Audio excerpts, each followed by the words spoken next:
Let's take a look at the left-hand fingerings for each of the main sections in Skattershot.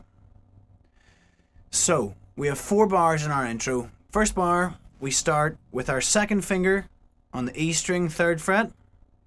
Then we're going to move to the A string 2nd fret and the A string 5th fret. And I'm using fingers 2, 1 and 4. That's a major triad shape. If you know your triads, you should recognize that. Basic G major, the standard fingering. One thing to note actually is that I'm not keeping my hand in an open, locked, 1 finger per fret shape. I play the first part of the riff, and then whenever I move up to that last note, I allow the rest of my hand to travel in behind it. So rather than keeping this large spread shape with a bent wrist angle, I can compress my hand a little bit there and relax the whole thing more. Second chord is D. In this I play the same note. I finish there with my 4th finger on D, and I play, which is all on the 5th fret on both strings, and I use my 4th finger and my 3rd finger.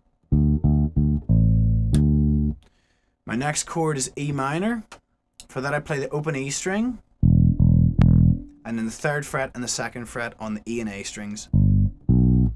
Now you'll notice in this, when I'm playing that open E string, my fingers here are sitting on top of the strings. They're not pressing down, but they're controlling them enough to stop them from ringing out. When I get to the 3rd fret, I'm using the 3rd and 2nd fingers together. That's just a fairly habitual sort of thing. Lots of double bass players do that, for example, where you bolster certain fingers. You're sort of helping the 3rd finger out with the 2nd finger.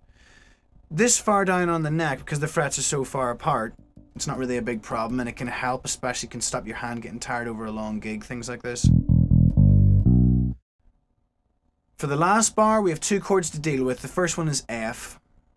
I'm playing across 3 strings in this, so I start on the E string 1st fret, then I go to the A string 3rd fret, then the D string 3rd fret.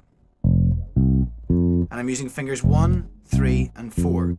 Again, you'll notice I don't keep the hand locked in position. I play that first note, and then when I move to the next 2, I allow the hand to compress. It keeps the wrist angle a little bit more soft, and it saves me from doing an unnecessary spread. Then finally I move my 1st finger onto the E string 2nd fret.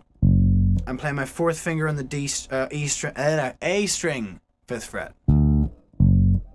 So it's 2nd fret, 1st finger, 5th fret, 4th finger. That gets me the whole way through the intro, so that's all you need for now.